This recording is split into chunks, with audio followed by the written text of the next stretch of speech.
നമസ്കാരം. Agro farming കേരളയുടെ പുതിയൊരു വീഡിയോയിലേക്ക് സ്വാഗതം. അൽമനാമയിലെ ആട് വളർത്തലിൻ്റെ വിജയകരമായ എപ്പിസോഡിന് ശേഷം അൽമനാമയിലെ മാമ്പഴ കൃഷിയും പേർഷ്യൻ പൂച്ച വളർത്തലും ഒപ്പം ആട് വിശേഷങ്ങളുമായി വ്യത്യസ്തമായ പുതിയൊരു വീഡിയോയിലേക്ക് സ്വാഗതം. അൽമനാമ, നമുക്കെല്ലാവർക്കും സുപരിചിതമായ പേര്. വീടിൻ്റെ കവാടം കടന്നു ചെന്നാൽ ആദ്യം കാണുന്നത് നിറയെ മാമ്പഴങ്ങൾ കായ്ച്ചു നിൽക്കുന്ന മാവുകളാണ്. ഇവ സാധാരണ മാവുകളല്ല, അൽഫോൺസോ എന്ന പ്രത്യേക ഇനം മാവുകളാണിവ. ഇന്ത്യയിൽ ഉത്ഭവിച്ച ഈ മാമ്പഴത്തെ ആപ്പൂസ് എന്ന് അറിയപ്പെടുന്നു. മധുരവും സമൃദ്ധിയും സ്വാദും ഇഷ്ടപ്പെടുന്ന അൽഫോൺസോയെ മാമ്പഴങ്ങളുടെ രാജാവെന്ന് വിളിക്കുന്നു. മാങ്ങയുടെ ഏറ്റവും ചിലവേറിയ ഇനങ്ങളിൽ ഒന്നാണ് അൽഫോൺസോ. ഏപ്രിൽ മുതൽ ജൂൺ അവസാനം വരെ ഫലം ലഭ്യമാണ്. ഫലങ്ങളുടെ ഭാരം സാധാരണയായി 150 മുതൽ 300 ഗ്രാം വരെ ആയിരിക്കും. ഇന്ത്യയിൽ പോർച്ചുഗീസ് കോളനി സ്ഥാപിക്കാൻ സഹായിച്ച കുലീനനും സൈനിക വിദഗ്ധനുമായ അൽഫോൺസോ ഡി അൽബുക്കർക്കിയുടെ പേരിലാണ് ഈ മാമ്പഴം അറിയപ്പെടുന്നത്. പോർച്ചുഗീസുകാരാണ് അൽഫോൺസോ പോലുള്ള അസാധാരണ ഇനങ്ങൾ ഉൽപ്പാദിപ്പിക്കാൻ മാങ്ങ മരങ്ങളിൽ ഒട്ടിക്കൽ പരീക്ഷണങ്ങൾ നടത്തിയത്. ഇന്ത്യയിലെ ആയിരക്കണക്കിന് മാമ്പഴങ്ങളിൽ അൽഫോൺസോയുടെ വിവിധ ഇനങ്ങൾ ഉണ്ട്.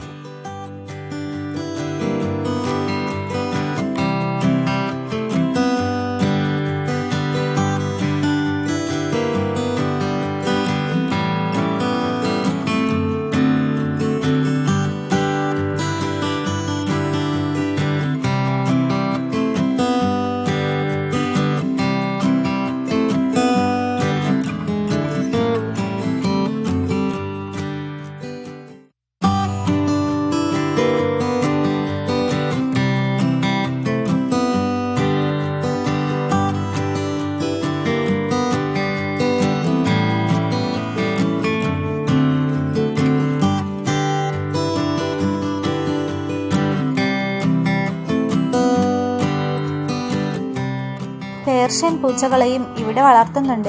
ഇവയെ അലങ്കാരത്തിനാണ് വളർത്തുന്നത്. സുന്ദരവും സൗമ്യവുമായ മുഖവും ശാന്തമായ വ്യക്തിത്വവും കൂടി ചേർന്ന് പേർഷ്യൻ പൂച്ചകളെ ഏറ്റവും ജനപ്രിയമായ പൂച്ച ഇനമാക്കി മാറ്റി. ഇവയുടെ ഉത്ഭവത്തെക്കുറിച്ച് വ്യക്തമായ വിവരങ്ങളില്ല. ആരോഗ്യപരമായ ചില പ്രശ്നങ്ങൾ ഇവയ്ക്കുണ്ടാകാറുണ്ട്. എങ്കിലും ഇവയുടെ രൂപവും വ്യക്തിത്വവും ആ പോരായ്മകളെ മറികടക്കുന്നു. വട്ടമുഖവും നീളമുള്ള രോമങ്ങളുമാണ് ഇവയുടെ പ്രത്യേകത. മനുഷ്യനോട് ചേർന്ന് ജീവിക്കാൻ ഇഷ്ടപ്പെടുന്ന ഇവയെ ചെറുപ്രായത്തിൽ തന്നെ പരിശീലിപ്പിച്ചെടുക്കാൻ സാധിക്കും. ഭക്ഷണ സാധനങ്ങൾ വേവിച്ച് വേണം ഇവയ്ക്ക് കൊടുക്കേണ്ടത്. പാലും മീനുമെല്ലാം ഇവയുടെ ഭക്ഷണത്തിൽ ഉൾപ്പെടുത്തണം.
അൽമനാമയിലെ പ്രത്യേകത ആടുവളർത്തൽ തന്നെയാണ്.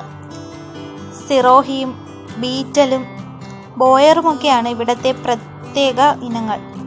കരുത്തന്മാരായ ആടുകളെ ഇവിടെ കാണാൻ സാധിക്കും. രാജസ്ഥാനിലെ റായ്ഗ സമൂഹമാണ് സിറോഹി ഇനങ്ങളെ വികസിപ്പിച്ചെടുത്തതെന്ന് കരുതപ്പെടുന്നു. രാജസ്ഥാനിലെ സിറോഹി ജില്ലയാണ് ഈ ആടിന്റെ യഥാർത്ഥ പ്രജനനം. ഇടത്തരം മുതൽ വലിയ വലിപ്പമുള്ള ഇനങ്ങളാണ് സിറോഹി ആടുകൾ. മികച്ച ഇറച്ചി ഉൽപാദകരാണിവർ. തവിട്ട് നിറമുള്ള ഇവയുടെ ചെവികൾ സാധാരണയായി പരന്നതും ഇല പോലുള്ളതും ഇടത്തരം വലിപ്പമുള്ളതും തുള്ളുന്നതുമാണ്.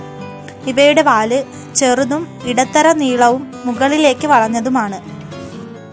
പാലിനും ഇറച്ചിക്കും വേണ്ടി ഇവയെ വളർത്താവുന്നതാണ്. രോഗപ്രതിരോധ ശേഷി കൂടുതലുള്ള ഈ ആടുകൾ വ്യത്യസ്ത കാലാവസ്ഥകളുമായി എളുപ്പത്തിൽ പൊരുത്തപ്പെടുന്നവയാണ്.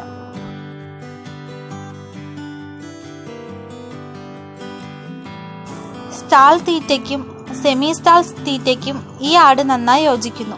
സാധാരണയായി ഒരു പെണ്ണാട് വർഷത്തിൽ ഒരു തവണ പ്രസവിക്കുന്നു.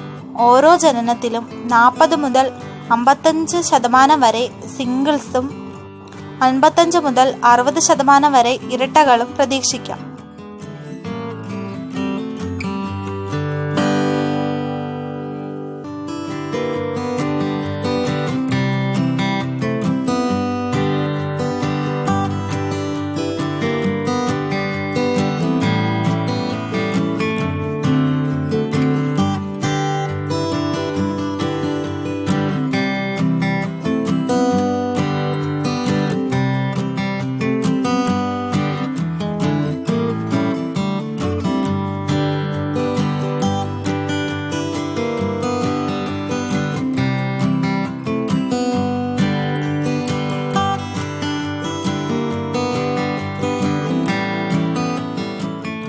ബാർബറി ആട് ഒരു ചെറിയ വലിപ്പത്തിലുള്ള ഇറച്ചി ആട് ഇനമാണ്.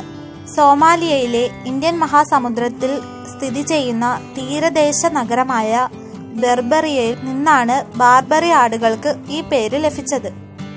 ഇന്ത്യയിലെ 20 ക്ലാസിഫൈഡ് ഇനങ്ങളിൽ ഒന്നാണ് ബാർബറി. അടിസ്ഥാനപരമായി ബാർബറി ആട് ഉത്ഭവിച്ചത് കിഴക്കൻ ആഫ്രിക്കയിലെ സോമാലിയയിലെ ബെർബറിലാണ്.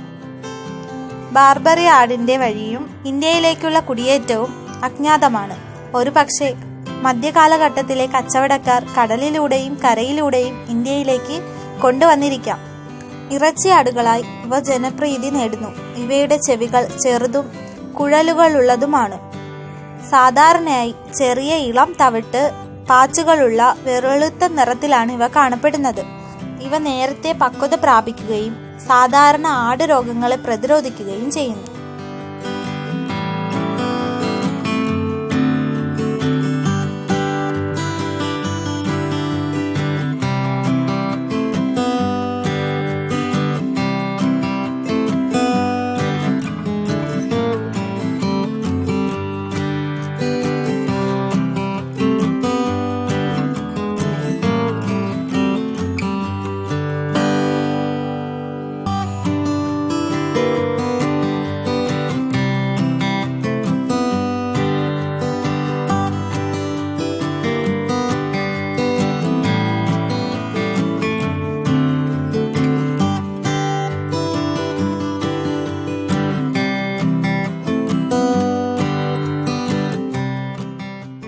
ജമുനാപ്യാരി ആടുകളോട് സാമ്യമുള്ള ആടുകളാണ് ബീറ്റൽ ആടുകൾ.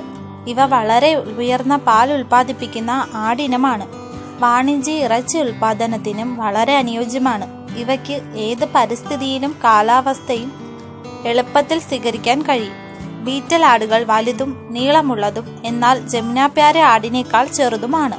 പ്രധാനമായും ഇവ സ്വർണ്ണ തവിട്ട് നിറത്തിൽ കാണപ്പെടുന്നു. ഇവയുടെ ശരീരം ഒതുക്കമുള്ളതും നന്നായി വികസിപ്പിച്ചതുമാണ്. നീളമുള്ള കാലുകളും ചെവികളും ഇവയുടെ പ്രത്യേകതയാണ്. ഇവയുടെ തള്ള വളരെ വലുതും വീതിയേറിയതുമാണ്. പ്രായപൂർത്തിയായ ആടിന്റെ ഭാരം 65 കിലോഗ്രാമും പെണ്ണാടുകളുടെ ഭാരം 45 കിലോയുമാണ്. പിന്നിലേക്ക് വളഞ്ഞ കൊമ്പുകളാണ് ഇവയ്ക്കുള്ളത്. വിജയകരമായ ആട് വളർത്തൽ ബിസിനസ്സിന് പുതിയതും പോഷകസമൃദ്ധവുമായ ആട് തീറ്റ വളരെ അത്യാവശ്യമാണ്. ആടുകൾ തിളങ്ങുന്ന മൃഗങ്ങളാണ്. മിക്കവാറും എല്ലാത്തരം ചെടികളും ഇലകളും പുല്ലുകളും അവർ കഴിക്കുന്നു. ബീറ്റൽ ആടുകൾ പാലും മാംസവും പൊതുവെ ഉയർന്ന ഉൽപാദനമുള്ളതിനാൽ നല്ല ഗുണനിലവാരമുള്ളതും സമീകൃതവും പോഷകപ്രദവുമായ ഭക്ഷണം ആവശ്യമാണ്. ഭക്ഷണത്തിൽ പ്രോട്ടീന്റെയും കാർബോഹൈഡ്രേറ്റിന്റെയും മതിയായ അനുപാതം ഉറപ്പാക്കുക.